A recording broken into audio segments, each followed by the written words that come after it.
Hello, all, and welcome to the Movie Bears podcast. I'm Brad Harris, and each week I'm joined by husky, hairy, huggable homos who love film to discuss something we love probably more than just about anything else except for real people and things you do with real people. And food. And, well, there's that, and maybe drinking tasty beverages. You know what? It's something we like a lot. How about that? I think that's really good. That's a very fair way of putting it. I think so too, and of course we're talking about movies. It's in the title of the podcast, so stands to reason we enjoy them. And this week we've got quite a discussion on our hands. We are going to be discussing our top 10 films of the 21st century. Parentheses so far, because there's a whole lot of 21st century left to go. And hey, maybe we'll still be like podcasting as virtual heads in the next century. We are roughly 15.5% into the century. There's probably a lot of film content left to go. Probably just a skosh, just a little. Yeah, I think we're being really optimistic on us being cryogenic heads reviewing in the entire 100-year span. But hey, you never know. You never know. It worked on Futurama. You know what I mean? You can have frozen heads in jars. I want to be a frozen head in a jar. Yeah. You know, it's on Doctor Who. I mean, it's totally a thing. So we'll do it. It's crazy to think that someone, when they go past this list of movies, they're going to say, "Oh yeah, these movies were done at the turn of the century." Right. Oh yeah. Oh, that's amazing to think about. I know. Well, hey, you've heard from them already, but let me introduce my fantastic co-host. Jim Pugliafico is here. Welcome, Jim. Thank you, Brad. And yes, this is the sound of my voice. Welcome to the podcast, everybody. Oh my God, what is that from? This is the sound of my voice. Is that from a movie? I don't know. I think it's done in a lot of places. It's just something I picked up on. I heard somebody mention it maybe on another podcast. So. Okay, gotcha. They don't do it all the time, but it was just like. Well, thank you, Mystery Other Podcast. And Will Lindis is here with us as well. Welcome, Will. Hey, guys. Welcome to the show. And, hey, this is the sound of my voice as well, so that's pretty cool. Hey, you know what, Will? It's also your birthday today. Happy birthday. That's right! Aw, thanks, guys. And awesome. I can... Sorry, gave it to you and took it away. Goodbye, birthday cake. Is this a landmark birthday, Will? This is not a landmark. I guess it's okay. It's 34, so it's not it's not one of the major milestones. It's it's an intermediate milestone. But I will say I can't think of any other people I'd want to spend my birthday with, or any other thing I'd rather talk about on my birthday. So thank you guys so much. Love being here. Ready to talk about some movies. Baby of the podcast. Not by much. I am. Not by much. Not by a lot. But officially I am. That's true. That's true, definitely. All right. Well, we have a lot to talk about this week. Oh my gosh. So we're just going to dive right into it with our... I'm trying to think, Jim, of what sound effect you can use. This right here is where I drop in the fanfare for our top 10s of the 21st century so far. Maybe it's going to have to be some kind of montage of movie themes or something. That could be cool. Oh, that would be great. There's been some great themes. Oh, that's a whole different show too. Maybe you could find a montage already on YouTube, and then we'll come steal back it after you put it in, and thank them at the end of the show. We'll record a little segment. I'm just kidding. Maybe. Or just shamelessly steal it. Yeah. Everyone else on the internet does. Right. Anyway, well, here we go. Our discussion of our top 10 films of the 21st century so far.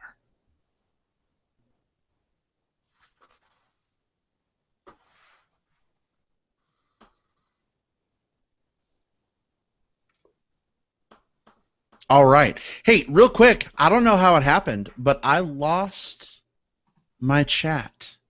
Oh, no. What the heck, Google Plus? That's not Sorry, good. At least you didn't lose your chit. Get it? Well, that's all right. I don't need chat. It's fine, Google Plus. Chit chat. Oh, it's good. I'll watch QA. There we go. All right. Well, hey, let's go ahead and get this kicked off. We're going to go round robin style in order of people, not necessarily in order. I don't know. Did you guys rank your movies? Like, do you have a stack rank, like 10 to 1? Not really. I think Yeah. some of my heavier hitters are probably more stacked towards the end, but that's not it's not a definitive order. It's too tough, man. Yeah. It's too tough on this one. Yeah, for me, I think I kind of have mine loosely like organized by the year they came out, but like there was no way. I mean, I could organize them in a stack rank. I'm just like, fuck you, stack rank, not happening. So here's movies like them.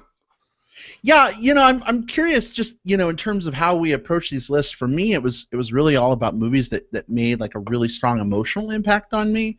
What about you guys? What was your sort of criteria for picking these films? Go ahead, Will.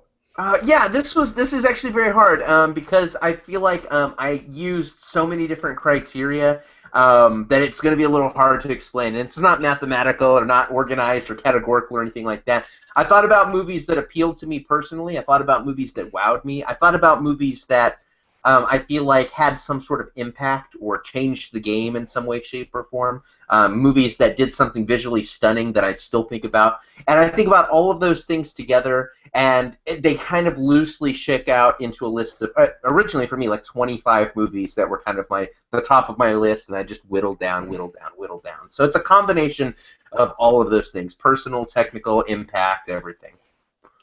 Yeah, and Brad, maybe I'm more along the lines of you too, and you too, Will. I mean, I looked at all these movies that have been released. I went back to my previous lists and looked at some of those. But we've only been doing that for like 3 years, so I don't have anything, further back than that. But yeah, I mean, it really comes down to movies that like really have stayed with me since I've seen them. And I had a movie from this past year on my list that I kind of have moved out into my honorable mentions, because I don't know, I just didn't feel right taking one movie from this year yet and putting it on my list. So really, my list covers 2000 through 2015. Let's just say that. Okay. Yeah, I think there's just so many movies. It's really difficult to compile a list like this. So, for me, I just was like scrolling, through all these different movies like released, between then and now, and I'm like, my God, I could talk about 50 of these movies, So yeah, this is going to be a little brutal. I'm sorry, movies that we left out. We even have an honorable mention section, and there's going to be a bunch of you movies that were left out. We can't talk about you all. Sorry, but let's. If you were just a little bit better. Maybe next time. Jim, throwing down the gauntlet. It's not that we're upset at you movies. We're just disappointed. Anyway. We just don't like you that way anymore. Come on, timeless classic movie. Why couldn't you have been better? Right. Well, let's get things rolling here. Jim, what's your first movie? I'm going to pick a movie from 2013. We talked about this movie on the show. It's a genre-busting movie called Under the Skin. And it's I guess you could say it's a sci-fi movie, but really well done. God, this movie gave me so many weird feelings of like unease and not knowing what was coming next. It's directed by Jonathan Glazer, and it stars Scarlett Johansson in really an amazing performance where she doesn't have much to say, but she has a lot to do. And we've seen other movies come along that in a similar kind of bent, like Ex Machina, I guess, is kind of closely related, but this movie kind of stands alone, and I can't wait to go see this one again. It's called Under the Skin. It's from 2013. Can't wait to see what this director does next, Jonathan Glazer. I just liked it because it was so different, and it just knocked me on my ass when I saw it. I'm going to echo that quite a bit. It's on my honorable mention list. It almost made my list. It popped into my list a couple of times while I was putting this together. This is a film that may not be for everyone because it's a bit of a slow burn. It's absolutely for me. This film, despite being very dialogue light, has a lot to say about what it is to be human and the human condition and all of that. And I think that that's the type of film that I find myself drawn towards. Plus, there's a lot of references to an older filmmaker named Tarkovsky. I know I've mentioned that here on the show before. But just seeing those analogs, those parallels to me just blew me away. Great film. I'm right there with you, Jim. Yeah, I really enjoyed it too for a lot of the reasons you guys have already mentioned, so I'll talk about something different. I really love the soundtrack to this movie. I'm a sucker for soundtracks, and it had a soundtrack that pretty much had me like uncomfortable and feeling icky, like in concordance with what was happening on the screen. And it's not often like I find music that makes me feel that unsettled inside. So that was a big win. Right. Plus, erect penis in a movie that I saw in a movie theater. Interesting. Spoiler alert: penis. It wasn't a porno. And it wasn't porno. Yeah. Well, I've never seen a porno in a movie theater, so sorry, TMI, but I just haven't done that. Well, you haven't lived. You haven't lived. It's not on my bucket list, I guess. Anyway, but great pick, Jim. Nice. For me, my first movie is 2000's Remember the Titans. I was a big fan of this film. Probably my favorite Denzel Washington performance. And when you think about Denzel, for a lot of people, this one probably doesn't come to mind. But, he plays a coach in 1960s, Southern high school. Race is clashing, white against black. It's when the schools were becoming integrated. And I just really love sort of how this movie sort of comments on race issues and how they still exist even today without sort of like drilling into your head and making you feel terrible for I don't know, not necessarily realizing the extent of it, but it really kind of shines a positive light on what you can do in your everyday life just to sort of be people and not let crazy crap like that stand in the way of coming together as people. I love the friendship between the Bertier character and Julius. Another great soundtrack. Phenomenal soundtrack, very time specific. What about you guys? What did you think of this one? Yeah, I mean, I didn't see this movie actually when it came out, Brad. I think you're the one who introduced me to this movie later on, and I really loved it. Of course, I loved Denzel, around that time frame when he was making movies. He was the it man for movies back then. When what year was it? 2004? 2000. 2000. Yeah, so it just made the list. Yeah, I mean, I love the messages in this movie. It even had a bit of a message about gay acceptance in this movie. Mm-hmm. So that was another reason to like it. I really did love that movie. Yeah, I think you hit the nail on the head. This one didn't quite make my list, but this was Denzel at Denzel's peak.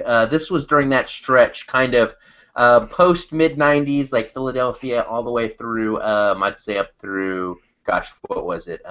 Training Day. I'd say that little peak there was definitely like the era of Denzel, and he certainly made this movie. Not taking anything away from the rest of the movie, but this was definitely one where he came in and planted his flag and did so phenomenally. Again, as he did for a lot of the films around that time. So yeah, good pick, Brett. Yeah, it's also like the first time I ever saw Ryan Gosling in a movie. Believe it or not. So. Mm-hmm. Oh, okay, yeah. Yep, mm-hmm. Yep. All right, Will, what's your first pick? All right, so my first pick is a film that came out in. Yes, it is. In 2006. It is a film by Guillermo del Toro, one of my favorite filmmakers. Had to put this one on the list. It's Pan's Labyrinth. I think of all of the different Del Toro films, this is the one that feels most indelibly him.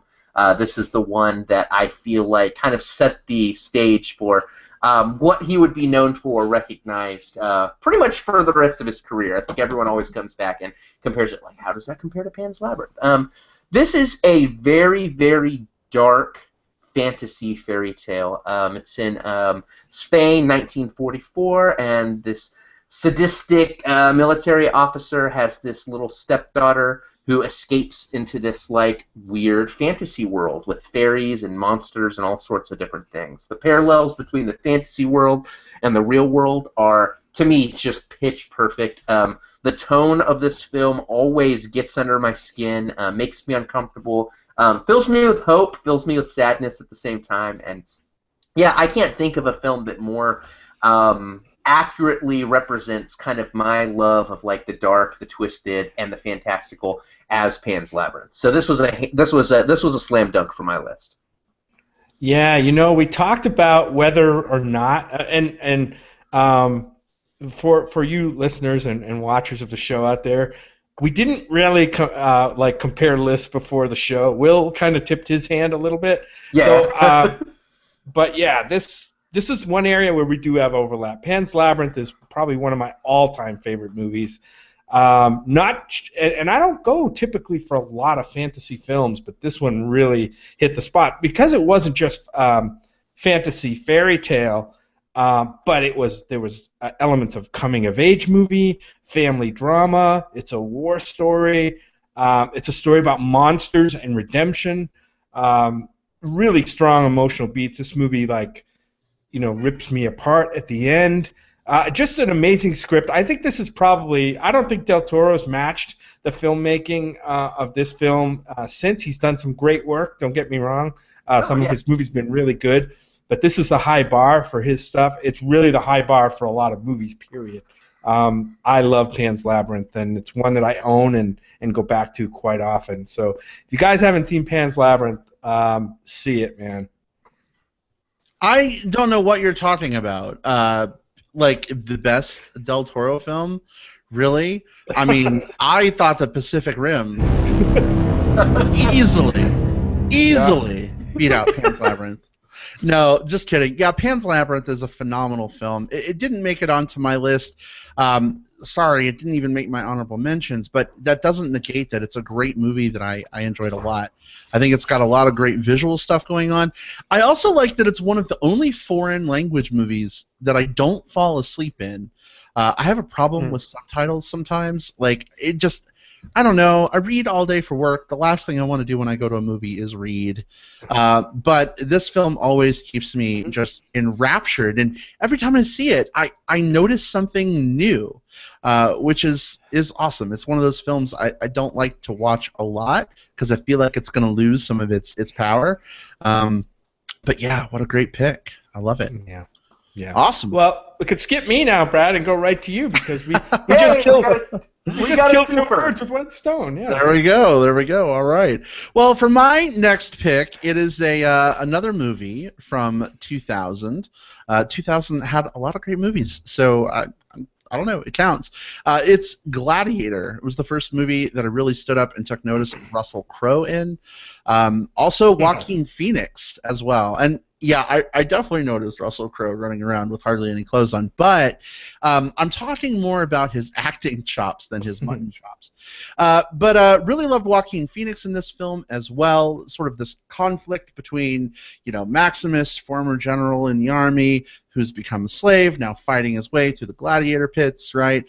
Commodus has falsely taken over the emperorship of Rome. That line of... Today I saw a slave become more powerful than the Emperor of Rome. Like, I don't know. That scene in that movie is one of my all-time favorite scenes. It's fantastic. I think it's a great period piece, awesome visuals. The CGI nowadays maybe doesn't hold up as well, unfortunately. But man, fucking fantastic score that I still listen to all the time. What'd you guys think of this one? Yeah, I mean, this one is a really didn't quite make my list or honorable mentions. This is another movie I kind of caught up to kind of late. It just wasn't on my radar until I watched it with you, Brad. And it's definitely a rousing film. It's an epic story, hero's journey kind of story. It's got some great work by Russell Crowe, who's an actor we all kind of like. Yeah, I mean, I really appreciate Gladiator, and it's a movie. It's one of those kind of crowd-pleasing movies you can go back to time and time again, and a lot of people do. Yeah, absolutely. Not on my list, but I think you're right when you say it's definitely a crowd pleaser. Like it's a type of movie that did quite well for itself when it came out. And this was the film that people were rushing to go see. And then it did quite well with like kind of critical feedback as well. So it sort of checked off both boxes, something you don't always see. For me, when I think back on this film, Russell Crowe was really good in it, but Joaquin Phoenix was he was a scene stealer. Like whenever he was mugging or doing his like the thumb thing and all of that, like I still think back on that. Like that's still like a part of my brain, still a thing that I do sometimes. I'm like, judgment, thumbs down. So yeah, good pick. God damn, I love Joaquin Phoenix. Oh, he's so good. Hey, listeners, we see a bunch of you are hanging out with us. We would love to hear your picks for your favorite films of the 21st century so far. So feel free to drop them in the Q&A or comments. We may give you a shout-out on air. But that wraps up my pick. Will, what's your next pick? All right, I'm going a little bit more recent and fully in English this time, since the last one was a foreign language pick. One that we've talked about in full detail on this show multiple times, 2014's Boyhood. This film, written and directed by Richard Linklater, tells the story of this kid named Mason from basically kindergarten until his first day at college. And it does so using the weird gimmick or film style or whatever you want to call it of filming a little bit every year for an actual 12, 13-year shooting cycle.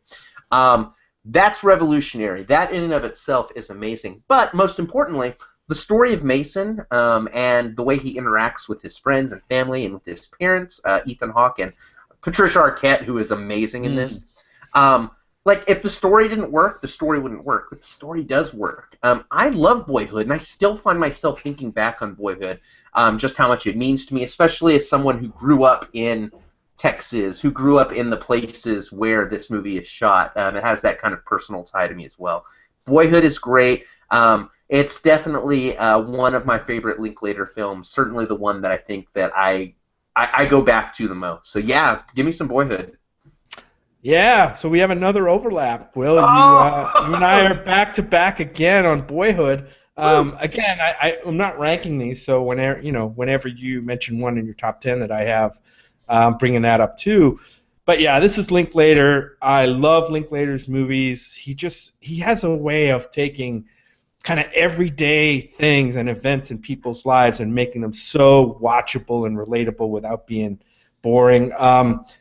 Will, you mentioned the way this film was made over 12 years is unheard of. Just the ambition of this film alone to do this, and the what do I call it? The foresight, is that what you call it, or the vision that you have of how this thing's going to come together 12 years down the road, and it probably has more ambition than any other film we'll mention on these lists. But more than that, and this movie was called Boyhood, and it was about this boy Mason growing up, yes.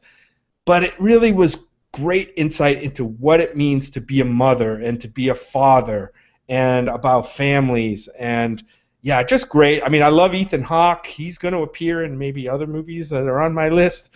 Patricia Arquette won the Academy Award for Best Actress for this that year. Yeah, I love Boyhood. It's a movie I've seen a few times and will continue to, go back to for repeat watchings.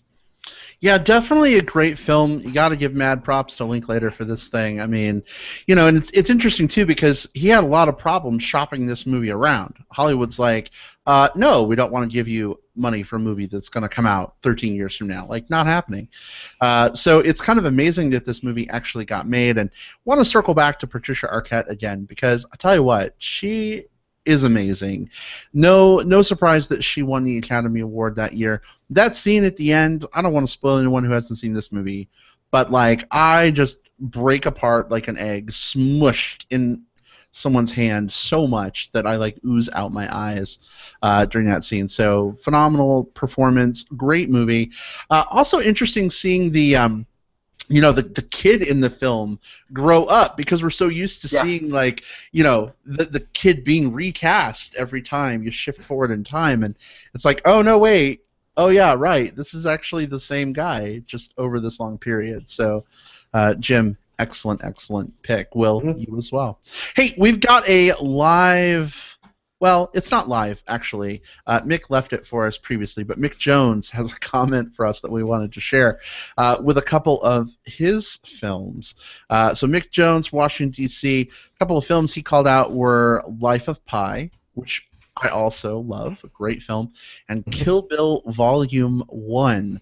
What do you guys think of Mick's choices here? I like Mick's choices a lot. As a matter of fact, you just mentioned two movies there, right? I did. One of those might get talked about some more. Oh, okay. I think I know which one. But maybe yeah, those are really good picks.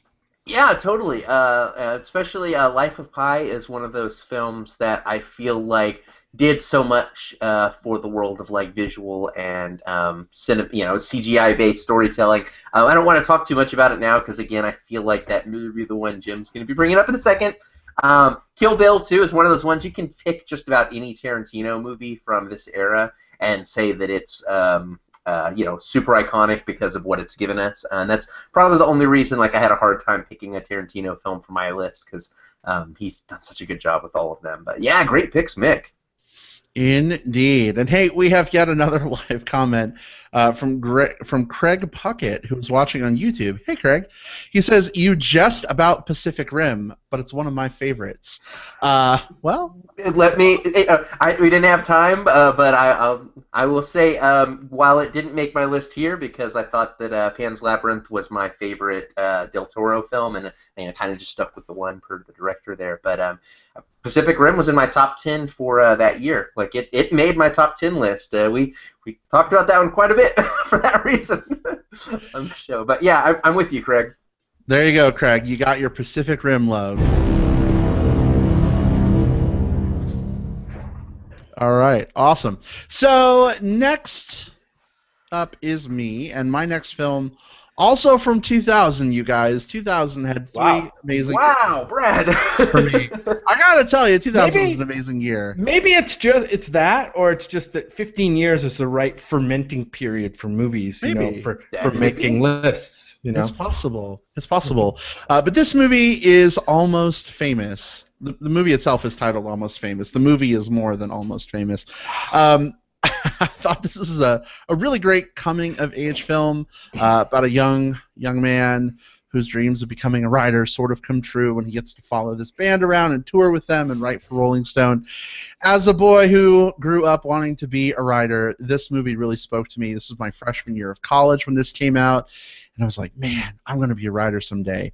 And just really, really spoke to me. The scene on the bus with Elton John's Tiny Dancer continues to be one of my all-time favorite movie scenes ever. Just so fantastic. This movie taught me that bittersweet is actually a thing. It's actually a real emotion. And I love that about this movie. Also, another great soundtrack. How about you guys? Hell of a soundtrack, yeah, and like not on my list, but I think this is a very solid pick here. If we were doing our list of the top 10 best scenes of the 21st century, I would probably have the Tiny Dancer scene on there because it's so damn good. It's so damn memorable. You saw it spoofed everywhere shortly thereafter, and that's usually the sign that a film is doing something right. Yeah, really cool pick. I co-signed. Yeah, this film is on my honorable mention list, and it was on my list just before I cut it down to 10. So it's like number 11 or 12. There were just other films that I just squeaked past it. But I love Almost Famous. I love that story.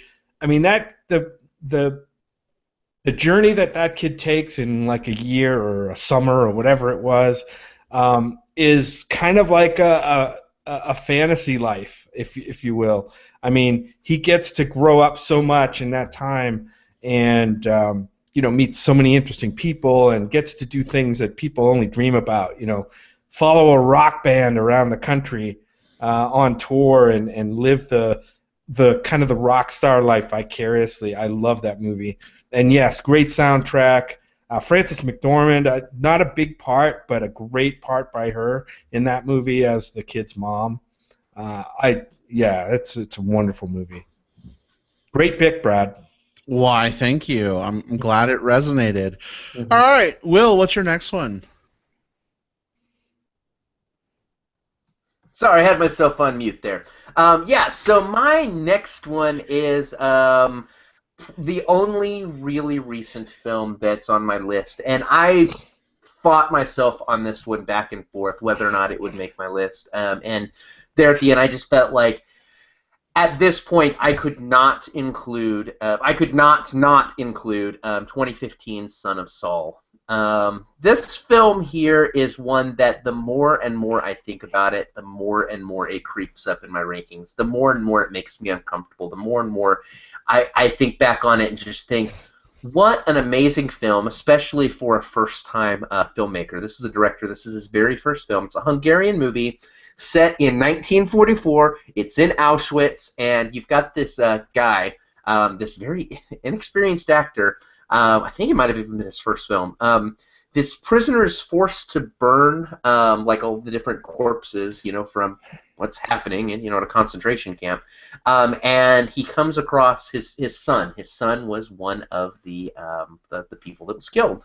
And so this film is all about him trying to get the body so that he can give it a proper burial, which is touching, and it's horrifying, and even more so, the filmmaker is zoomed in right over Saul's shoulder the entire time, so that you're seeing things not quite point of view, but pretty darn close to it. There's a lot of horrific things that are happening all around you, but they're at the periphery. You're seeing things kind of blurred at the background. It's disconcerting in the best way possible. I think Son of Saul is certainly an achievement. The type that I don't know that everyone's rushed out and saw this film. It's hard because it's a foreign language film, and as Brad mentioned, it's not that makes it an extra layer, kind of keeping people from seeing it. But I strongly recommend you see this movie. Probably the best Holocaust movie I've ever seen, and there's some solid films in that category. I don't know. I'm all about Son of Saul. I know you guys saw this one, right? I did. I don't think Brad saw it. I think he had something going on that day. I went and saw it, and Will, I echo what you say. It didn't quite make my list, and I'm not sure why that is, because I definitely appreciated this movie. This is a hard movie to love, to say you like or you love, because it is just so heavy and dark, and oh boy, I don't want to. Yeah, it's a tough movie. It's a tough watch, but it's beautiful in a way to see the ugly stuff that it puts on the screen. It's not gory necessarily. It's just emotionally difficult to watch, but you can appreciate the messages that this movie is making about how humanity and one's dignity and stuff remains through some of the harshest stuff that you can imagine.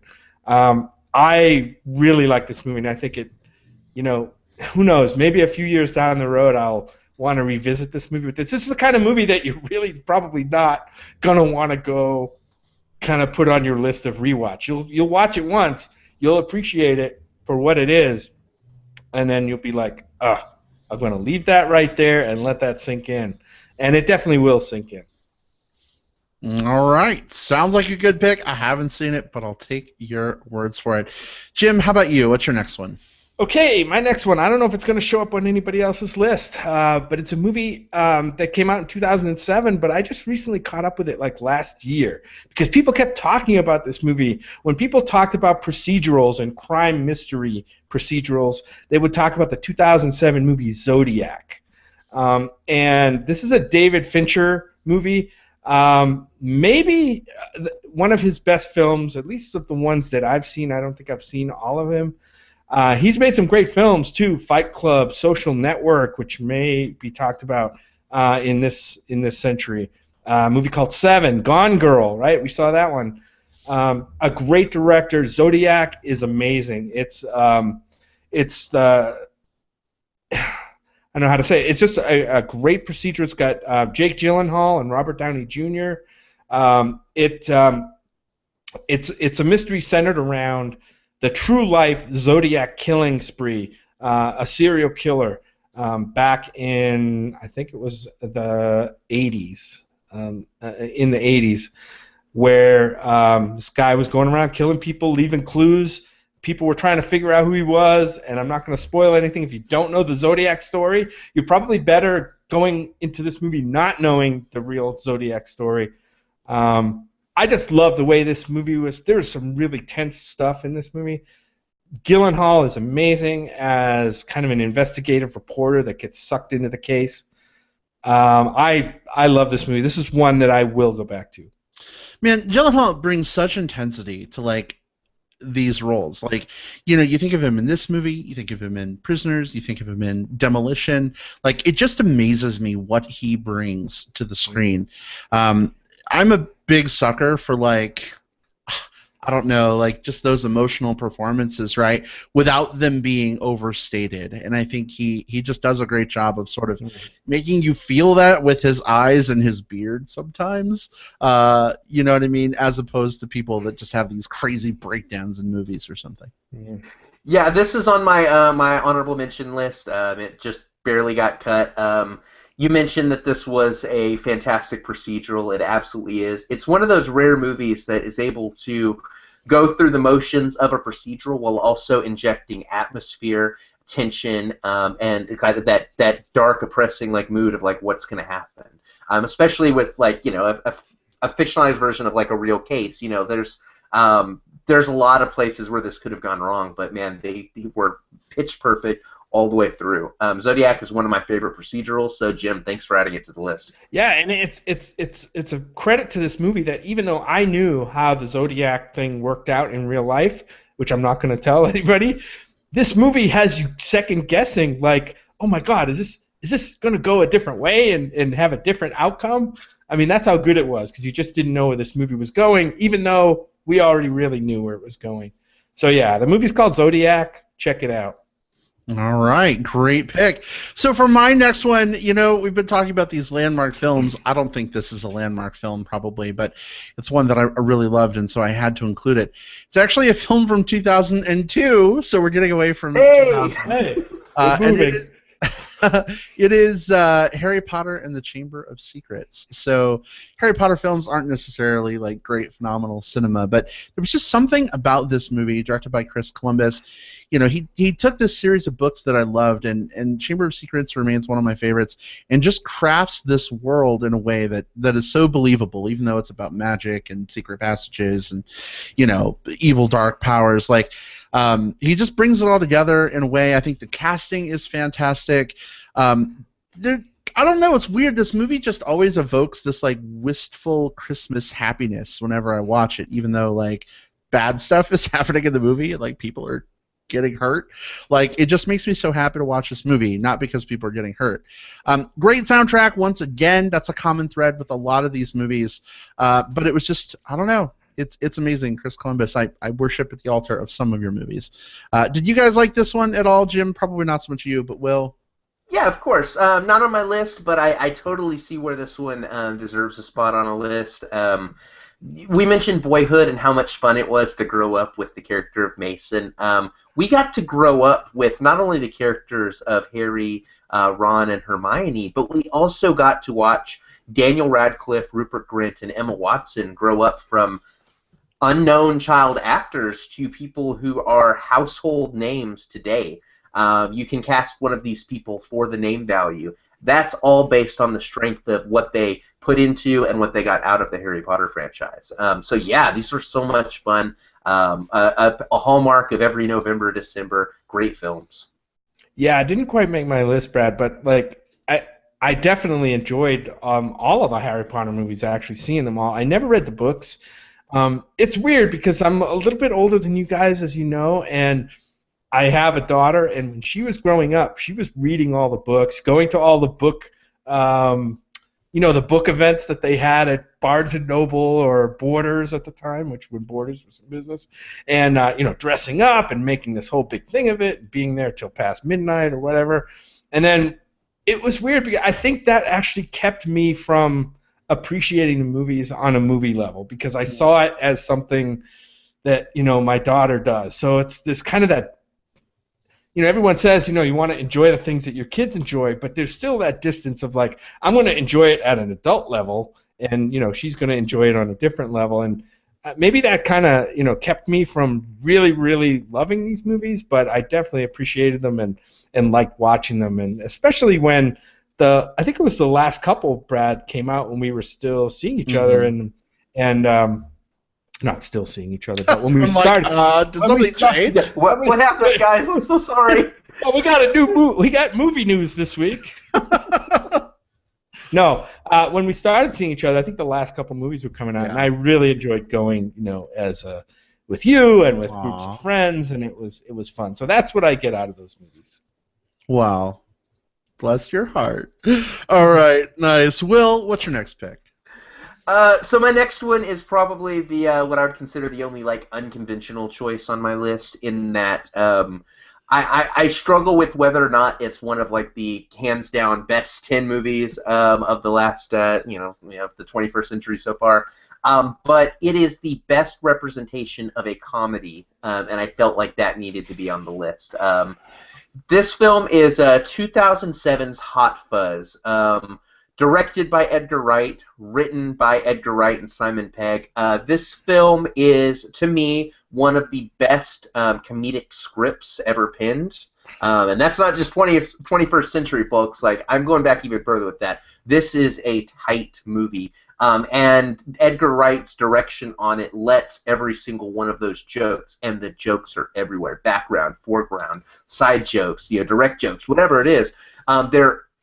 Edgar Wright knows his script and directs it to a T. Like, this is the class. This is the film. If I were to say, hey, you want to learn how to direct comedies, you want to learn how to write comedies, watch this film. Hot Fuzz is so damn good. I can watch it now, having watched it hundreds of times, maybe dozens of times. Let's be fair, and still find new things. Damn good movie. Yeah, I didn't quite make my list. It sounds like, Will, when you say unconventional, I mean, I struggled to find a comedy that could crack my list as well. I did like Hot Fuzz. I liked Shaun of the Dead a little bit better from a few years before that.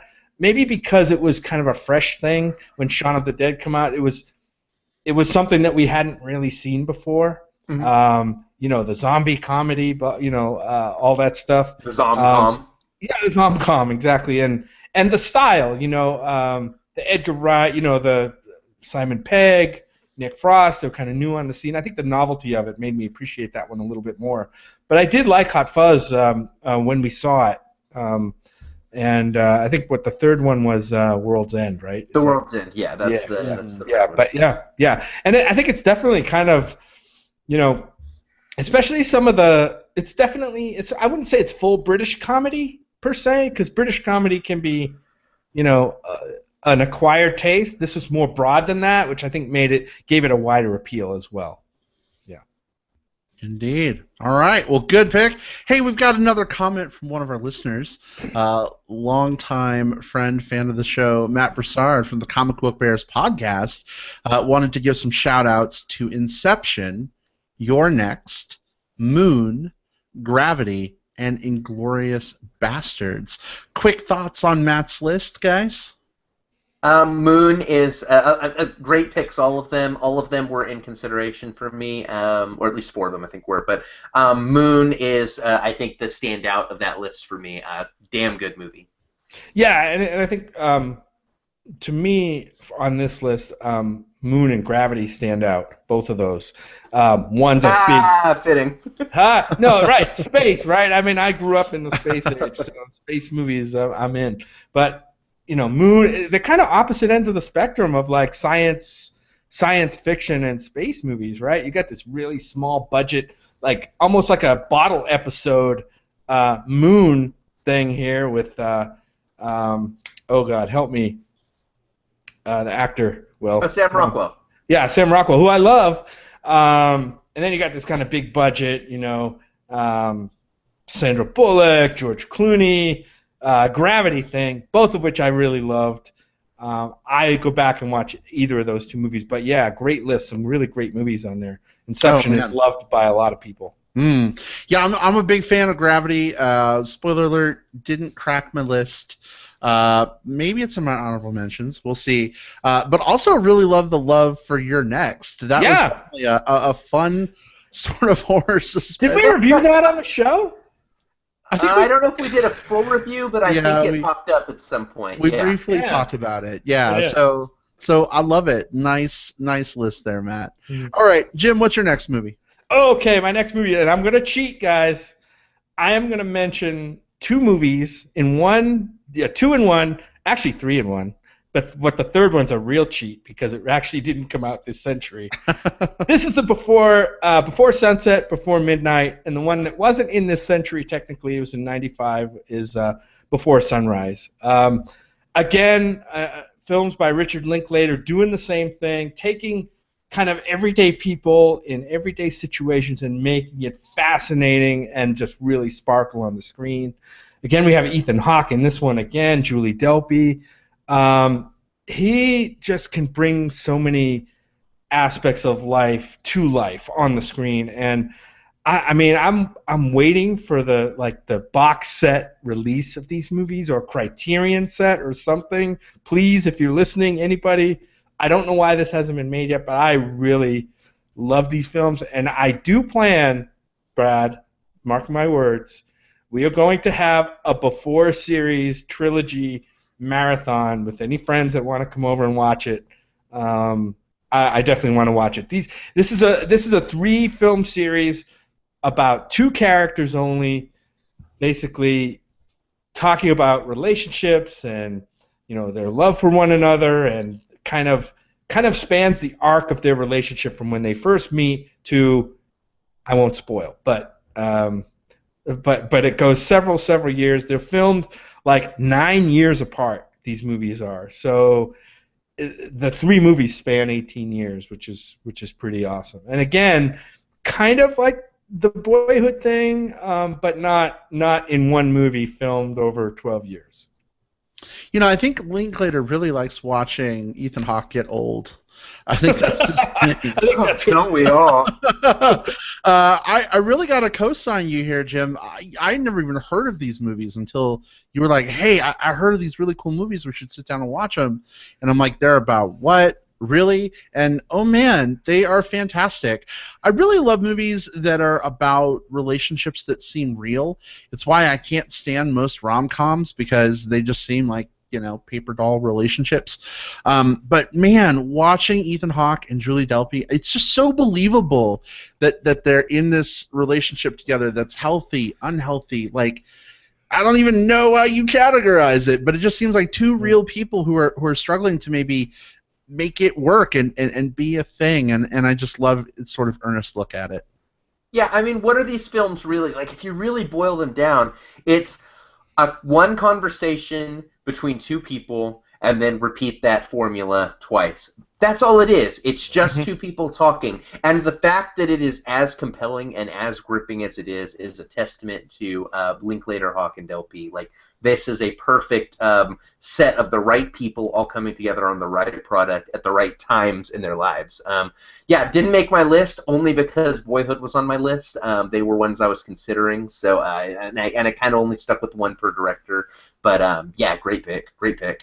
Oh yeah, for sure. And one quick thing, the settings of these movies become like the third character totally. in all these movies, right? Yeah. Very, very true. Vienna and Paris and Greece. Yes. Mm-hmm. Yep, definitely. All right, well, my next pick is from 2005. It's directed by Ang Lee, and that is Brokeback Mountain. Jim, I see you making arm motions. I don't know what that means. Maybe it's on your list or something. I'm not sure. But, for me, this is one of those films that I feel like America was kind of holding its breath, like waiting for a movie like this to come along. LBGT America, right? And I feel like this movie kind of finally tipped the scale. Gyllenhaal and Ledger were both phenomenal in this movie. And I remember one of my friends that I came out to in college, who totally stopped being my friend because I was gay, saw this movie and called me up, and he's like, I get it now. And I'm like, what are you talking about? He's like, I just saw Brokeback Mountain. I realized not every gay man is Jack from Will and Grace, and, like, I get it. Like, I feel awful about ruining our friendship. And we had such a great conversation, and now we're really great friends again. And I love that a movie can do it, that can have that kind of impact. I love sort of the sweeping cinematicness to this. Jim, you talked about locations being a character. Being up on the mountain, the snow, the trees, the forest. I mean, that's almost a third character in this situation as sheep. well. The sheep, well, but also another great score that I listen to quite a bit. So love this film. Jim, you were throwing your arms around. Did you want to? Yeah, well, I'll jump in here because Brokeback Mountain's on my list too. So we'll get another twofer out of this one to save a little time. This one's solidly on my list. I mean, this movie kind of is a landmark film for our community, I think. Maybe there's some out there, some factions of our community that didn't like this movie or certain aspects of this movie. But I loved it. At the time this movie came out, I was struggling with my situation in life. I was struggling with my relationships. I was struggling with my sexual identity. And I went and saw this movie, and it destroyed me. But it also set me on.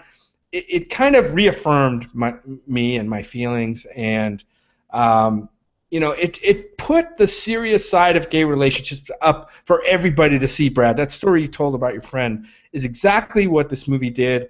And it's a beautiful movie too. It's just so it's like poetic in a way, the way this movie plays out, and it's emotional. Gyllenhaal again. We're back to Jake Gyllenhaal, right? And Heath Ledger. Rest in peace, Heath. We lost a really talented actor way too early, and it's a shame. But and another movie by Ang Lee that's on one of our lists. So yeah, I love Brokeback Mountain. Yeah, there have been gay movies before Brokeback Mountain. Sure. There have been plenty of gay movies after. This was the first one, or probably the first one to really become a part of the mainstream conversation. A lot of the gay films that came before that were films that you would talk about only amongst like the LGBT film circles or amongst alternative filmmakers or things like this. But everybody was talking about Brokeback Mountain, and yes, there were some jokes that were made about it. But a lot of that was people feeling their way through the situation because it was new, it was different for a lot of people, and it did start some conversations. It humanized what it is to have a same-sex reaction. or a relationship, or a same-sex just attraction to someone. Yeah. So yeah, this is a really good pick. It didn't make my list, but I think it's a very fitting one, and it's got a really important spot in history too. My only problem is it totally lies about the viability of spit as lube. Just saying. Yeah, well, that's. Anyway, you don't throw the baby out with the bathwater, Brad. I know, but Jim, I figured this was probably going to be on your list, so I was so glad to see you mention it, and I know it had a big impact on you. We've talked about that impact that it's had on both of us, so I just love that we live in a time where we can get phenomenal cinema like this. Anyway, Will, what's your next movie? All right, so my next movie is a movie I know I've mentioned a couple times here on this podcast. 2003, it's a film called Old Boy. So this movie here is about this dude, Old Daisu, and he is captured and imprisoned. 15 years, just kept in this hotel room. And while he's there, he stews all day, and all he wants to do is get out and get his revenge. And once he's out, he has to follow all of these clues to try to find his mysterious captor. This movie made my list for a few reasons. One, it's dark, it's gritty, it's uncomfortable, it goes to some really, really weird places, and I like that. I did not know what to expect watching this movie. Completely knocked me on my ass. Even more so, the action choreography in this movie is some of the best of the century. You even see some of the shots that are used in this film and some of the action styles recreated in other places. For example, the infamous hallway fight scene from this movie became the basis for the infamous hallway fight scene in the Daredevil series on Netflix. Every episode of the Daredevil. Yeah, fair enough. Yeah. And again, that action sequence works because it's brilliantly shot. But it also works because the main character has this really cool journey that we're invested in. I love this movie. It's one of the ones when I've got friends over, I'm like, here, have you watched Old Boy yet? Oh, is that the one that Spike Lee did? No. We're gonna watch Old Boy. Let's sit down. You're gonna enjoy this, and they always do. If you haven't watched Old Boy, go watch Old Boy. It's really good. Yeah, great pick, Will. I love this movie too. It made my honorable mentions, so you'll hear that when I rattle it off later. It was another one that just fell off my list. I love a lot of Korean movies. The Koreans are fixated with revenge, the concept of revenge, and a lot of the great movies that come out of Korea, modern day Korean movies, revolve around the concept of revenge, and this is a great one. It's got some twists at the end. It's a brutal watch in spots, very violent, but they don't shy away from that in this movie, and that's one of the movie's strengths. I love it. There's just no pretense in this movie. It gets right into it, and it's about family relationships and decisions that we make in life, and all told through this kind of thriller action movie. Old Boy is one of the greats. And kicking ass. Don't forget. Yes, kicking ass. Right. Absolutely. Great pick, Will. Awesome.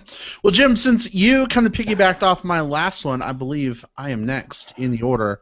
So my next film is from 2008, and it is a movie that I felt I really deserved. Maybe it's a movie that I don't know if it's a movie that I needed, but maybe the movie that I deserved. Wanted. Yeah. It's The Dark Knight. Finally, the fucking Batman Joker movie I have always wanted. Sorry, Nicholson and Keaton. I liked you guys in your respective roles, but man, Ledger is my movie Joker, you guys. That guy was incredible. I am just destroyed that he is gone. I just think he was the quintessential Joker in the movie sphere of things. And there's a lot of great things about this film. I mean, it is dark, it is twisted. Bale brings a believability to brooding Batman here. Too many B's in a row. That really interplays well with sort of the quirky, chaotic, evil nature of the Joker. And I just think seeing those two personalities clash, it's just sort of this unending war of like neither one being able to really destroy the other, and I think it's fantastic. I'm going to stop talking about great movie scores, but it also had one. A great movie score does help. Yeah, I like The Dark. I was wondering when we were going to get a superhero movie on our list. It was kind of crazy that this has kind of been the century of the emergence of the superhero movie, and we finally got one. Maybe we'll get more later. I don't know, Will. Might be up to you. But, yeah, The Dark Knight definitely stands a notch above the whole lot of superhero movies. It's one that I really like to watch as far as, and you're right, the definitive Joker, Heath Ledger, just great in this one. Yeah, absolutely. And I think this is of the different Nolan Batman movies, the one where he knew what he was doing the absolute best. I feel like he was feeling his way through Batman Begins. He perfected it with The Dark Knight. And I don't think he realized exactly what made that film tick when he moved into, was it Dark Knight Returns? Dark Knight Rises. Dark Knight Rises, yeah. But yeah, this middle one was really solid, and a lot of that was Heath Ledger just doing something we had never seen before. He took that character in a direction that even comic book fans were surprised by, but in a good way. We were impressed with him being able to take us to brand new places with this character we've known about for years. So yeah, cool choice. Very good. All right, yeah. Awesome. Well, Will, what's your next movie? All right, so my next film is one that I did not see when it first came out. I caught it maybe a year ago. It's a 2002 film from Brazil called City of God. This movie has everything. It's the story about these boys who kind of grow up in the streets on these kind of like rival like street gangs, and their rise to power and kind of taking over control of the city, all told through the lens of this one kid who's trying to stay out of things as best as he can, this kid named Rocket, who loves his camera and loves his photography and uses that as his escape.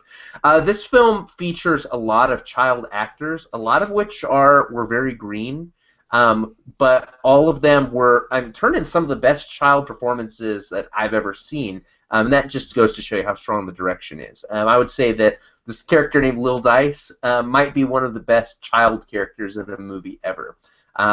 This movie is violent. This movie is a coming-of-age story. It's got social commentary. It's a biopic. It's got crime. Yeah, it's a foreign movie. It's got some amazing tracking shots and kind of stunt shots, as well as just some good close-up shots and traditional filmmaking. This film crams everything that you could think into it, and it all somehow works. Really cool movie. City of God. Yeah, well, great pick. I saw this movie back in 2002. It's just that I can't remember enough of it to place it on my list. But I do remember really, really enjoying it. Maybe someday I'll go back to it, but great pick. You know, it's funny. I'm listening to you talk about this movie, and I'm like, gosh, I don't remember Patrick Swayze doing all that. And then I'm like, oh, that was City of Joy. Wrong movie entirely. Yeah. Whoops. Anyway, haven't seen City of God, but hey, it sounds a lot better without Swayze in it. Oh goodness. Yeah, sorry. Will is dying over here. Let's focus the camera. I want to see the cut that has Patrick Swayze. I want to see the cut of City of God with Patrick Swayze now. With the hair. Oh my gosh. With his big dirty dancing hair, right? That's doing a hell of a mashup. Doing his Roadhouse Roundhouse kick. Ladies and gentlemen, we've broken Will Lindis. While Will composes himself, we have a live comment from one of our listeners, Mike Radovich, who says his picks are Life is Beautiful, Fight Club, Spirited Away, Bridesmaids, Gladiator, co-signed, and Idiocracy. What do you guys think? So I think Idiocracy is a fairly recent movie. I haven't caught up to that one yet, but I will tell you that when I was thinking about comedies to put on my list, and as I speak, I don't think I have one on my list, that was one that I considered. And Life is Beautiful, I would have put it on my list. It's one of my all-time favorite movies, Mike, except I think it was made in 97 or 98, if I'm not mistaken. Might have been just right on the other I could be wrong, so I couldn't officially put it on my list. I'm glad you brought it up, though. Brad, that's a movie that we talked about Son of Saul being a really, really dark Holocaust movie. Life is Beautiful is a Holocaust movie that is kind of amazing in the way it's made. Brad, I'd like to introduce you to that movie sometime. Sure. Will I still have a soul after? You will. You will. You should just queue up a day of Holocaust movies. I think it's mostly. I think it's a great movie about the human condition and humans kind of persevering in tough situations. Actually, I have to be careful with movies like that. You probably don't know this about me, but I'm a great big feeler. Like, I am one big emotion. That's okay. And movies like that, I kind of avoid them because I know that they're just going to destroy me inside. And that's a reason to see them, I know. But, gosh, I don't know. That sounds a little intimidating to me. But I will check it out. We will do that. Let's find a day where, there's no reason for joy to be in the world and watch it. There's joy in this movie. There's joy in that one. It's not gonna break you completely. All right. Hey, we have another live comment from Heavy Hauler, who says, "Just caught this. Cool. Brad has a Voltron. Yes. Dun da da dun da da dun da da." I had to do the lion arm roars. Anyway, Heavy Hauler on YouTube. Glad you like Voltron. Anyway, we'll check out that movie, Jim. Yes. I just had to impart some joy. All right, awesome. So, Jim, I think you're up next. Yeah. What's your next movie? I don't know if we've mentioned an animated movie yet, have we? I don't know if we have, but I have one. Yeah, go for and it. It's from 2010 from it's a movie called How to Train Your Dragon. What? Yes. I've never heard of this movie. I know, right? This is an amazing animated movie by DreamWorks. Director Dean Dubois, who is kind of a mutual friend of the guys here on the show. This is the only animated movie that made my list. And there's been some great, even Pixar movies in this century that just missed out on my list, but this one really made an impact. You know, we love this movie. We like the second movie, but this first movie really made an impact, and I cannot wait for the third movie. I just love the central relationship in this movie. It's no secret that this movie borrows some story elements and beats from one of my all-time favorite movies. It was made in the 70s called The Black Stallion. And I kind of rewatched the scene from How to Train Your Dragon today when Hiccup meets Toothless for the first time, and it's amazing. It's like an animated storytelling masterpiece without much dialogue, which is so much of a plus. But I love How to Train Your Dragon. I know you do too, Brad. Oh yeah, I mean, without a doubt. Even if this wasn't like a Dean movie, like let's set Dean. Oh no. Dean, we love you. Yeah. But even setting that aside, I think just taken as a film in its own right, I mean, there's so much about this film that is just, it's phenomenal. The relationship between Hiccup and Toothless, God, there's just so much magic there. I love that so much. You know, I like to joke that our cat Nerisse like looks a lot like Toothless, and like a lot of the misunderstood personality of Toothless is like the misunderstood personality of our cat. And so I don't know, it just tickles me to kind of watch that movie and have that kind of connection too. And I think it's like everybody's cat. You know what I mean? Or dog. Or their dog, that you even. can see in Toothless, right? It brings to mind the feelings of that like beloved pet and that like boy and his dog or boy and his cat relationship, right? That I think is just so magical. Great voice acting in those films. The visuals are phenomenal. Continue to be some of the best 3D movies out there. Like when you think, why would I go see a 3D movie? How to Train Your Dragon movies? Totally a reason why. Mm-hmm. Yeah. Love this movie. Not on my list. Great movie. And it's also, I know that this isn't necessarily like a reason to add something to the list, but I think this is one of the best uses of 3D technology that I've ever seen. And if we're talking about major things that have happened this century, we have to include the fact that we've been charged $3 extra, sometimes $5 extra just to see a movie with glasses on our face. This movie actually made me feel like my money was that I got my money's worth out of it. This was a beautiful, stunning movie, very vibrant. Everything just popped in the best ways possible. Really cool. Good pick. Don't tell Hollywood, but I would pay $8 extra to see a How to Train Your Dragon movie in 3D. It's that good. I love it. I'm so much looking forward to the third movie, but I'm also kind of dreading the third movie too, because I know it's probably gonna make me sad for a number of different reasons. I think the story. I don't know where the story is gonna go, but there's a lot of places it could go that might really wreck me. And also, I think it's probably going to be the last. I think it's going to be the last in the series. So on the big screen, anyway. Right. And that's going to be sad too. So. Absolutely. All right. Well, my next pick is a movie from 2009. Guys, I'm marching ever forward towards present day. We're halfway there.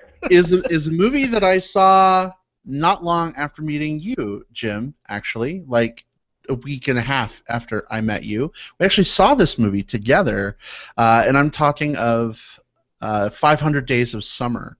And this movie made me reevaluate everything that I thought I knew about relationships and love. And, you know, it probably is responsible in some way, Jim, for you and I coming together. This movie really takes a look at like how society and movies and pop songs and sappy Hallmark cards really convince you that like love is one thing and it can only be one thing. And you know what? That's fucking bullshit. It's not that one thing necessarily. And that's okay.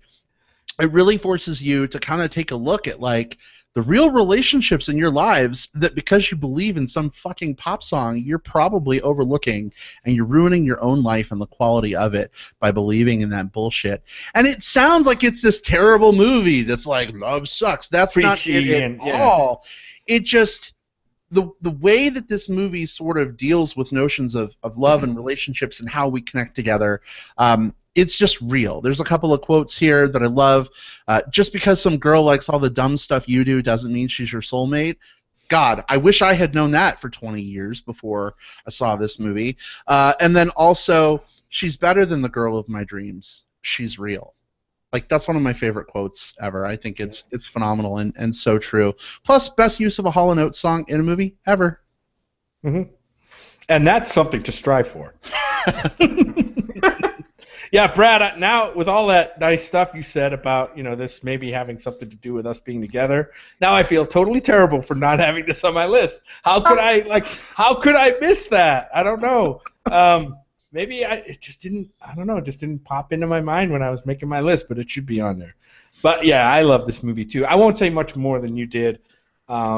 This is one that, Brad, we got to go back and see soon because I haven't seen it in a while. Yeah. I don't know if you've watched it, but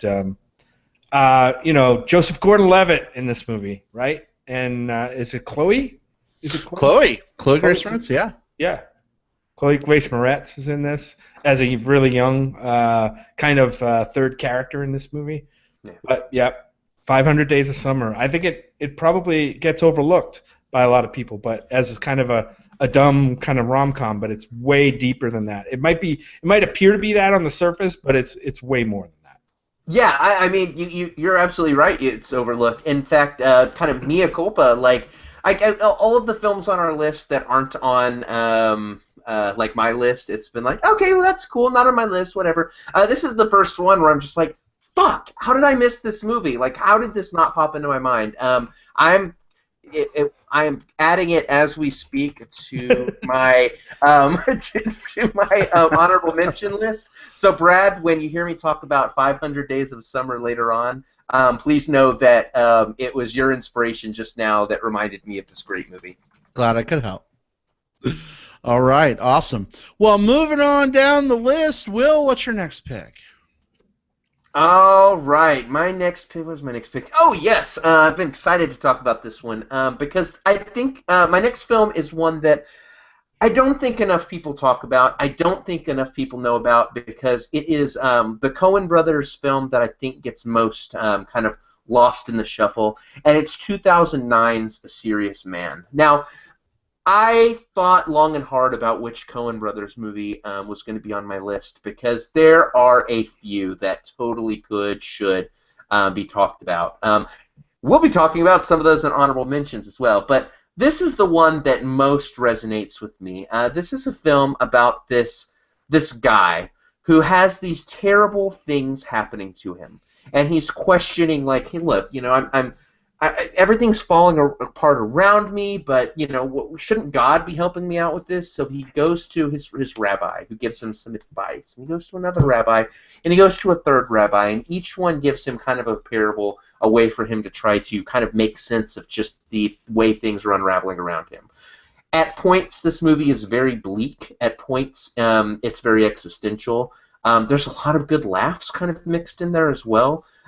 This is the type of movie that, holy crap, yeah, people need to watch, especially if you're a Coen Brothers fan. It's very likely you've skipped this one and have only seen kind of the more marquee ones, but mark my words, A Serious Man, one of the best Coen Brothers movies, or my favorite, and certainly one of the best films of the 21st century. Yeah, well, I'm guilty of this one. I have not yet seen A Serious Man. And it's one of the ones that's on my list. It's been on there forever, and I just haven't caught up with. So I know it's gotten a lot of praise, and I will catch up with it someday, and then we can really dive into it. I'd like that. It's funny, again, like, I'm sitting here, and I'm thinking to myself, like, I don't remember Colin Firth doing that in that movie. And then I know. Oh, yeah, no, actually, that's A Single Man.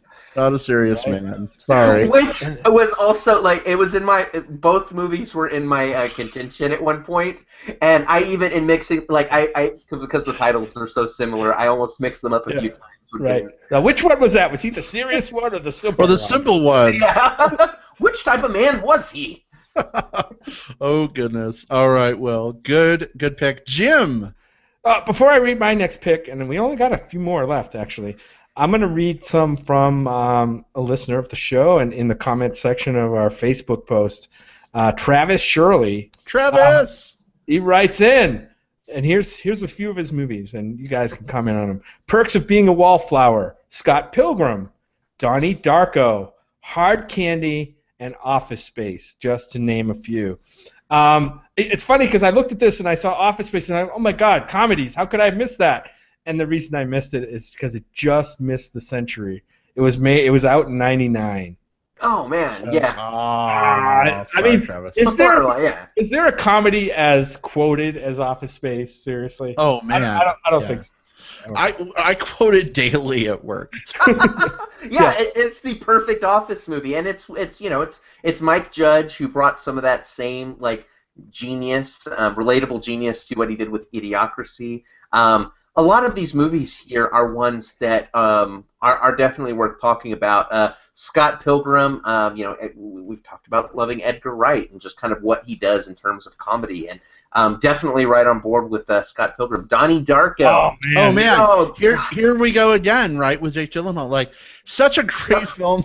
The first time I had this movie, I was actually like Netflix and chilling. Sorry, TMI. So like, I didn't get the full effect of this movie. And I went back and watched it later, and I'm like, oh my God, how was I more interested in what was going on when I watched the movie? Not a movie to Netflix and chill to. I'm just saying right now. As a matter of fact, I've seen this movie twice, like intently focusing on it, and I'm still sure I missed some shit. I've seen this movie easily, and I'm not exaggerating, 10 times. Donnie Darko is one of those movies. I saw it my freshman year of college, which is both the best and the worst time to see a film like Donnie Darko, because that's around the time where you're just like, oh, I'm going to uncover every single one of the secrets. I'm going to like super analyze this, because that's the brain mindset you're at, when you're first starting your collegiate career.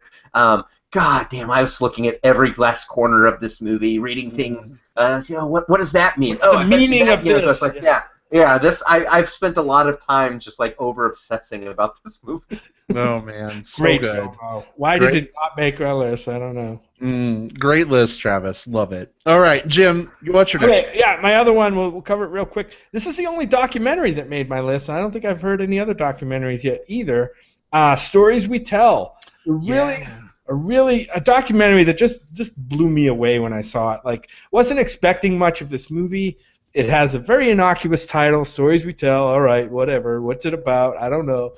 Anyway, it's a really personal documentary by director Sarah Polley about about her family, her true story about her family, skeletons in the closet, and that relate to everyone's family, our families.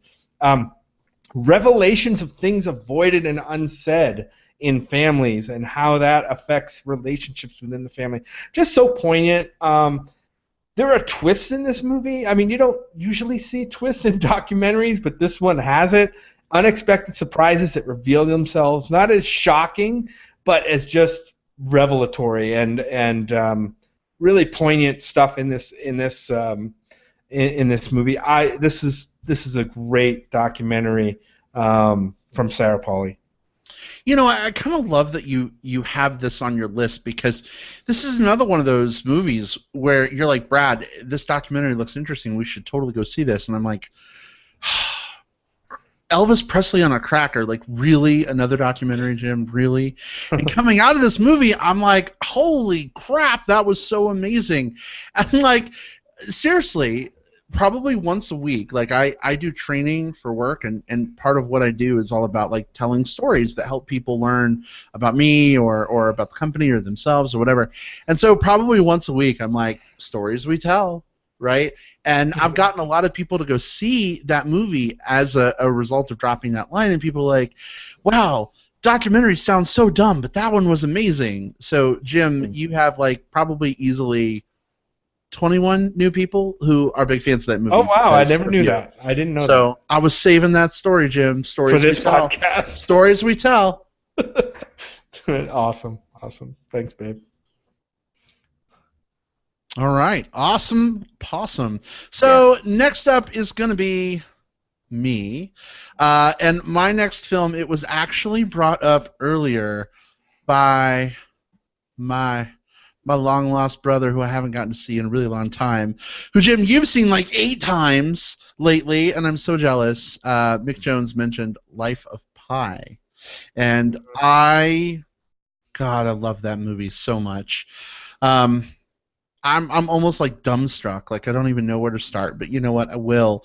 It's the story of this young boy, his family, is on this boat, and the boat sinks, and he ends up on a lifeboat with a fucking tiger named Richard Parker. And it sounds crazy, it's sort of this surrealistic journey, right, of his life trying to survive on the open sea with a tiger as his only companion. And it really brings to the forefront this notion of, like, speaking of stories we tell, which story do you prefer, right? Are you one of those people who is really into, like, the hard facts and stark reality of life, or are you one of those people that sees maybe the possibilities of life, the other side, or are you stuck in the middle and you can't choose between the two? I love the conundrum that this film really poses to you. The visuals are fantastic. It continues to be one of the best 3D movies I've ever seen. Sorry, Avatar. I actually loved Life of Pi better.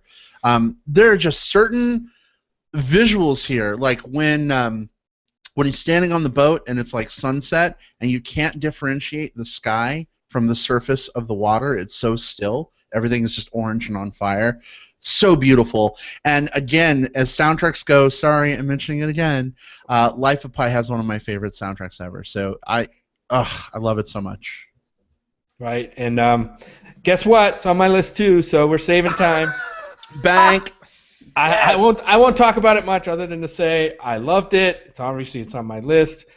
I love, Brad, like you said, the explorations and examination of how we view reality when faced with dire circumstances, and how we choose to, accept the facts that are in front of us and whatever we need to do to get by. And brings up questions of faith and belief, but not in a religious or preachy way, I thought. And that was the beauty of this movie, this story, and this movie to me. It's based on a book they said was unfilmable. And here we got Ang Lee again. We mentioned him before when we talked about Brokeback Mountain, bringing this movie, it's like a allegorical fable almost, and it's exactly what it is, and I love it for that. So and all the other things you mentioned, Brad. But yes, definitely a tops of the last 15 years. Yeah, not on my list, but there is a line at the end of this movie. I won't say what it is, just because I want people to go see this movie if they haven't already. But it's one of my favorite lines in terms of just really cementing home the theme of the movie. I'm sure it's the quote about preference, and I'll just leave it at that. Yeah. But that particular line is, I think, so extremely poignant, so incredibly powerful. And it really made this film for me. So yeah. That line, it does something, not just puts the line out there and makes you think, but it makes you rethink everything you just saw for the last 2 hours. It kind of makes you go back and like question everything that was on the screen and say, well, what was that? Oh, okay, now I get it. And that was the beauty of this movie. So excellent pick, babe. Thank you. All right, Will. All right, so as of right now, we're in our top 3 apiece, and for me, my first 7 were ones that were kind of filtering in and out, and I kept deciding, but my top 3 for me are my definitive ones, like the ones that, like I said before, my heavy hitters. The first of which is a film from 2003 called Lost in Translation. This movie, written and directed by Sofia Coppola, is about this movie star played by Bill Murray, who's filming this spot in Tokyo, and while he's there, he meets this neglected young woman played by Scarlett Johansson, and the two of them form this connection, this bond, kind of over their mutual loneliness. This movie for me did a lot of things. First of all, it put Scarlett Johansson on my map. Like, she's someone who I've enjoyed in so many movies since, and this is the first time I really stood up and paid attention to just what a powerhouse she is in terms of what she brings to the table. Bill Murray as well. I think for the longest time we've thought of Bill Murray as this guy who was great at being a comedian or great at kind of like those 80s movies. But he brings a lot of pathos. He brings a lot of gravitas here. He has range, and that's so compelling to see. Right? This movie here features one of my favorite. I think sometimes the hallmark of just how good a movie is just how well it sticks the landing. How well it lands the ending. And this movie has an amazing ending, one that people are talking about to this day, trying to decipher and unravel and kind of make sense of. 13 years later, that's saying something quite a bit. I love this movie so much, forward and backwards. How about you guys? Well, I love it too, and guess what? It's on my list, so I've piggybacked, I think, on the last like 2 or 3 movies that you guys both have mentioned.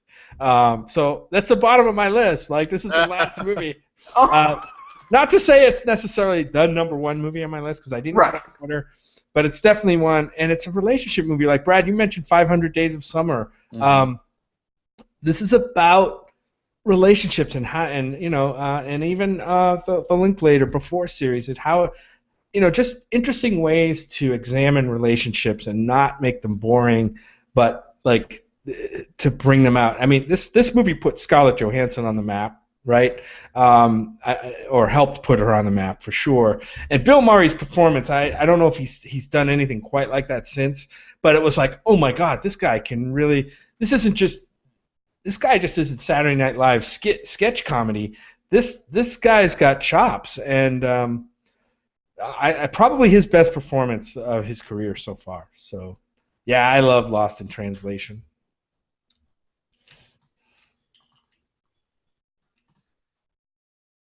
Great pick. Will, I think you have a live comment that you wanted to share. Absolutely, yes. So we've got a comment from Craig Puckett, who has his tentative list.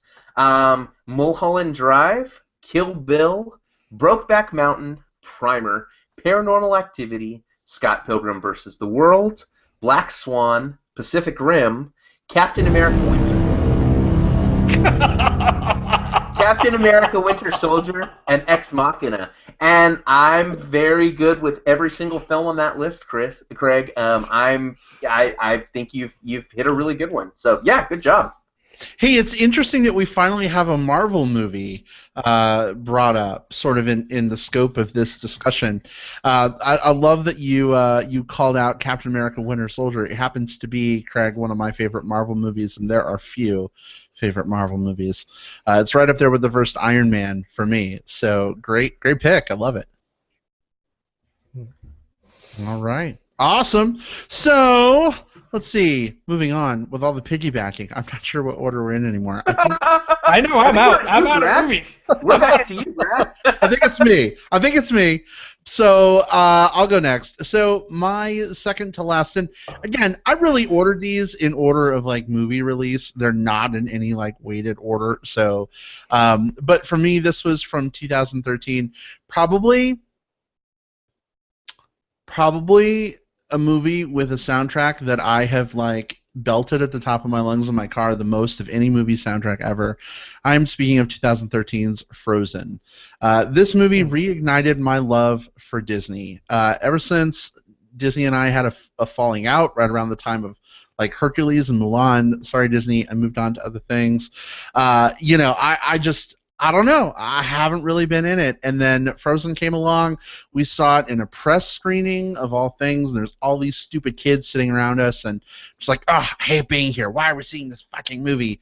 And I walked out of it feeling transformed into like a joyful person again. I really love this movie. Again, soundtracks, right? But there are just so many great songs in this soundtrack that to this day I just love singing so much. Yes, Let It Go has been played like a million times, too much probably, but it's a great girl power anthem that I actually find is applicable to like anybody in life who's ever just had to be like, you know what? screw you guys. I'm going to go do my own thing and, like, be awesome. So I think it's a great film. I think it's a really cool allegory for just being who you are and that being okay and sort of letting the dust settle and see what happens and find your way forward. Will, you're like dying laughing over there. What's going on? I am. Like, this is a good pick because I know we had a little stretch there where, like, we'd mentioned Frozen quite a bit because, yeah, it's a damn good movie. And I think one of the jokes we've made once upon a time was, oh yeah, we mentioned it again this episode, so we can use "Let It Go" in the somewhere in the in the episode, like a bumper or tease, whatever. So yeah, officially by putting this on the list, we can put "Let It Go" in our somewhere in our edited package. Or it's summertime. It's summertime now, so maybe instead we could use part of "In Summer." In summer. Yeah. Anyway. Oh, all right. We're getting down to it. Keep all going, right. guys. I'm done. All right. Jim's spent. So, Will, what's your next one? All right. The second of my three, what I consider my definitive films of the century so far, is 2004's Eternal Sunshine of the Spotless Mind. Michel Gondry film starring Jim Carrey and Kate Winslet. Another movie with a kind of a one-note comedian who turns in just an absolutely nuanced and complex performance. This is a movie all about Jim Carrey's character. After his relationship with Kate Winslet goes sour, he goes through this procedure, and I guess they both do, to have them erased from each other's memories.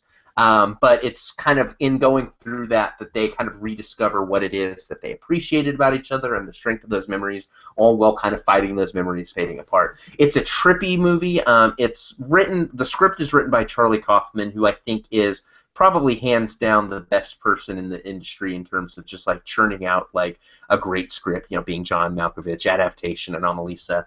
The performances are solid. The visuals, as the memories are fading and stuff, get me. And there's something about this movie that just sort of strips me down to my core, just does something weird to my soul when I watch it. It doesn't quite break me. It's not quite one of those movies that wrecks me, but it comes damn close. I will I can watch this movie however many times and still well up with tears at the end just because of how it's impacted me. So yeah, this movie is so damn good. Do you guys like it? Do you guys like Eternal Sunshine of the Spotless Mind?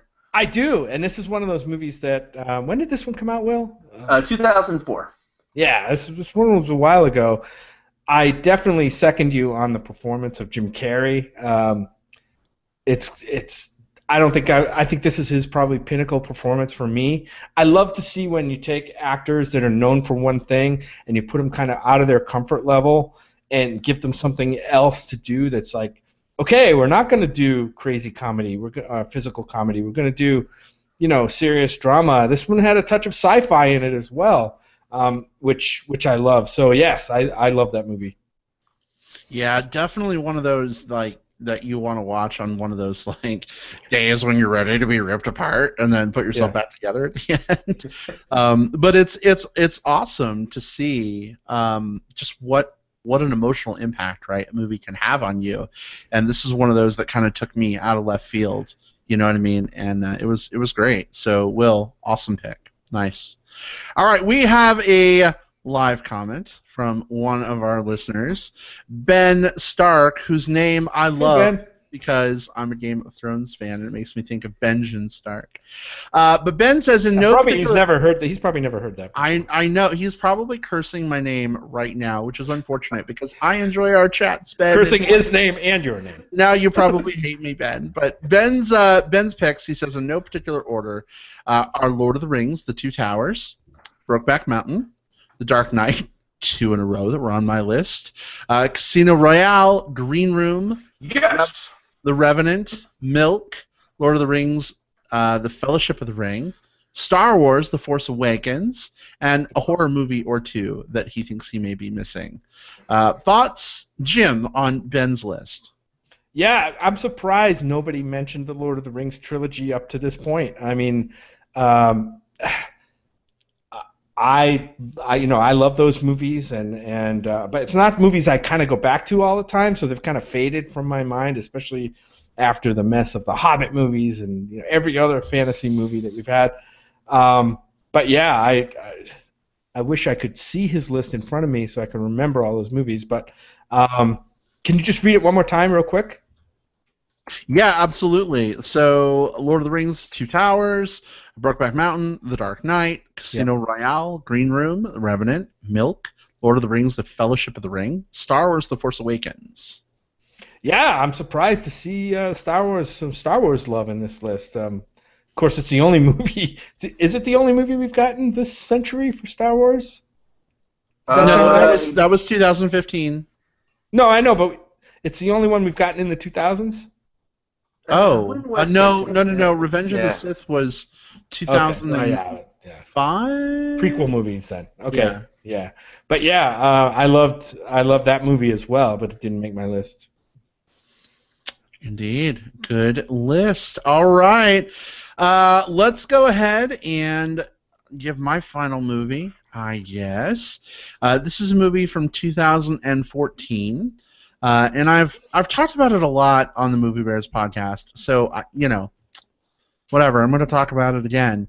But it is a little movie called Wild that again I was like dead set against seeing. I was like, I'm not interested in this movie about some crazy chick like hiking to escape her addiction to heroin or whatever. Jim's like, no, we should see this movie. All the things you love, drug abuse, hiking, everything, right? Right. And I'm like, are you kidding? Like, no, but I went to see this movie anyway, and it's the movie that taught me, even if I don't like every movie Jim drags me to, I should start seeing these films that Jim is suggesting, because you know what? They have merit. I loved this movie. I was not a big fan of Reese Witherspoon prior to Wild. I'm sorry, it just wasn't. But I thought that her performance in this film was just so triumphant and amazing in a lot of different ways. I love that this movie sort of takes a look at grief and how we handle grief. I love this notion of getting lost to find yourself. That's probably a movie quote soundbite or something somewhere. It just popped into my head. But it also sort of gave me the bug to get out into nature in a pre-Pokemon Go generation. Right. It made me want to get out there on the hiking trail with Jim. And Jim, we need to get back out there again. Yep. But absolutely love when it's not 105. I know. But yeah, this movie is phenomenal for me. Yeah, great pick. Yeah, definitely. I mean, I didn't know what to expect of this movie when I saw it. I had heard good things about the performance and about the story. We had both read the book. I think we read it after the movie, though. At least I did. Yeah. And it's a fantastic true story about just kind of coming to terms with yourself and kind of reinventing yourself and dealing with your issues in your past issues. But yeah, I loved Wild as well.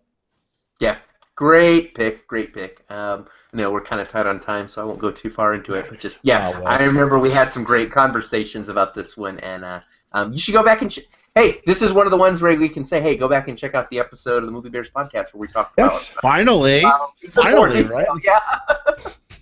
Oh, goodness. Hey, Will, why don't you close us out with your last movie here?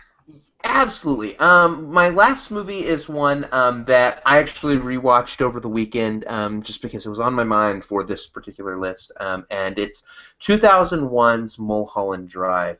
Craig had mentioned it earlier, and I was like, yes, can't wait to talk about it. This, I think, is one of the few examples of what I would consider to be a perfect movie, and that's something that I think is really hard to throw out. This is David Lynch at his David Lynch. Maybe actually, I'm going to take that back. I was going to say it said his David Lynchiest, but it actually shows a lot more restraint and a lot more focus in terms of his ability to tell the story forward. It doesn't go all the way out there the way some of his like Twin Peaks stuff does or what have you. Mm-hmm. This is all about this woman wakes up after a car accident, finds this like super chirpy neophyte actress just arrived in Hollywood and wants to make it big. Played by Naomi Watts in one of the best performances I've ever seen. I mean, she does so much in this movie. This is a movie that's all about the Hollywood dream. It's about this weird kind of mystery of who she is and what happened and who's after her.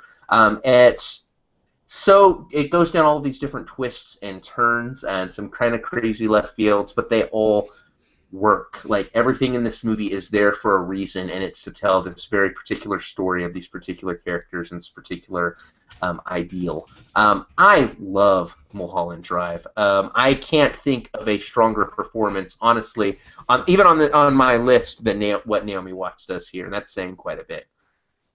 Yeah, Will, I love David Lynch for the most part and his stuff. Ever since he hooked me with I watched the original airing of Twin Peaks. I love that show. Brad, I know we tried to get into it, we just couldn't make it get it going. We have a lot of other stuff we're watching. Right. He's made two of my favorite pre-21st century movies, The Elephant Man and Blue Velvet. Both amazing films. I just never got past I've never watched the whole Mulholland Drive, and it's not because I don't like it. It's just because it's one of those movies, David Lynch movies. You kind of have to sit there and pay attention and follow what's going on to get it all. And I just, at the times that I started watching these, I just didn't have that kind of immersion. So yeah, it's an old one that I should have watched by now, but I just haven't gotten through it. So I have a question. I haven't seen the movie, but Brian Dark took us driving on Mulholland Drive. Do we get partial credit? Yeah, we do. I think you do. You've done more than I've done in terms of the physical locale of the movie. We can say we've been there. Right. All right. Awesome. So we got another comment I want to read quick, if that's okay, before we get into honorable mentions. Yeah, do it. It's from TS is the person's name. I don't know if that's a play on the person's initials or what that is. But anyway, the top 5 movies that destroy TS of the 21st century. Ready? Requiem for a Dream. Great movie. Almost made my list. Perks of Being a Wallflower. Another great coming-of-age movie for the outsider set. Still Alice. We still use that movie in referring to one another. When we're forgetful? Yeah, no, it's okay. Jim, I don't know. I forget something, and he's like, # still Brad. Right, yeah. right. Dancer in the Dark. Great movie. That's Lars von Trier film. Was that in the 21st century, though? I think that was right in 2000. I could be wrong. Was it? It could be. Great film, and that's a devastating film as well. And then also, Eternal Sunshine of the Spotless Mind gets a mention again. Excellent. So thanks, T.S. Great Elliot. list. Hell, that could be almost a list for us to do sometime in the future, the top movies that destroy us. I like that. A potential future theme. Ooh, we could call it Destroy All Bears. Yes, let's do it. That'll be that. You've heard it here first. That's a future episode. Probably when we don't want to see whatever's out that weekend. Yeah, maybe. Hey, I'm gonna flip the script a little bit because I'm a chaotic agent. It's what I do. Will, why don't you go first this time with your honorable mentions? All right. So my honorable mention list. Just gonna laundry list off a few here. Just the titles. Yeah, just the titles. No rationale, Will. No rationale. No, I gotta get to my list. Let me get to my list. Go. Animated movies: Finding Nemo and Wall-E, Her. Zodiac, which you mentioned earlier, Irreversible, Where the Wild Things Are, No Country for Old Men was that Coen Brothers movie that I said almost made the cut, Under the Skin, Children of Men, Memento, There Will Be Blood, Lars von Trier's Melancholia, and as I mentioned before, I was going to add it on midway through the episode, 500 Days of Summer. Oh, there you go. Oh, nice. Very nice. All right. Awesome. Jim, your turn. All right, ready? Some of these, we've already mentioned. So, Almost Famous, Memento, also made my honorable mentions. Her, also made my honorable mentions. Room, Old Boy, Memories of Murder, that's a Korean movie. Yes. Elephant, Gus Van Sant. The Departed, Man on Wire, Mommy, and AI Artificial Intelligence. Nice. Awesome. All right, honorable mentions from me. Her made all 3 of our honorable mentions list. Yeah, wow. Hotel Rwanda from 2004. Before Sunset / Before Midnight. Star Trek 2009. The Fighter. Skyfall. Gravity. Guardians of the Galaxy. And Star Wars The Force Awakens. Sweet. Wow, guys, we covered a lot of movies tonight. I feel so like many movies. We gave birth on the podcast. Add one more honorable mention. The Witch. Sorry. Oh, there you go. Which Jim mentioned yesterday has forever spoiled him on horror movies. I think it has. It's very true. Like, I'll be interested in seeing. I didn't include any films from this current year just because they were so really like Green Room or The Witch are ones that may be in contention for if I'd done this a year later. But yeah, The Witch is a really good one. Indeed. All right. Wow. Well, it's been an hour and a half. Oh my gosh. But we have talked about so much. We have covered so much ground. Yeah, almost 2 hours. Woo! Boy, crazy. But a lot of great films. We're going to skip plugs. Maybe we'll double plug you next week. I mean, to be fair, we just plugged like 30. We probably plugged a good like 200 movies. So get yourself prepped to be double plugged next week. Hey, I just want to say, like, we had a lot of listener feedback this episode. I just want to say how much I appreciated that. Like, it was so fun hearing your picks, hearing some things where it's just like, oh, why didn't I put that on my list? Or like, oh, that's a really good one as well. So thank you all so much for sharing with us. This makes it so much more fun for me. Oh, yeah, absolutely. It definitely makes it fun for all of us to see, some friends and some new people commenting in on movies and kind of sharing that community of love for movies, and it's amazing how many. I mean, this was so hard, guys, to narrow this down. Oh, I know. I could make probably a list of 50 movies that I love in the last That's next years. episode. Yeah, it's crazy. It's crazy. Oh, goodness. All right, well, we are out. But, hey, listen, we would still love to hear your picks. Maybe we'll have some spillover. So if you want to get your picks in, definitely leave us a comment on the Movie Bears Podcast Facebook page. Tweet us at MB Podcast. Or if you want to talk to us individually, you can tweet Jim at JJP Out West. You can tweet Will at Whatever Cove. And you can tweet me at That Kent Charm. Find our past episodes on MovieBearsPodcast.com, in iTunes, and on Stitcher Radio. Have a great week, everyone. We'll see you next time. Goodbye. Bye. Bye-bye.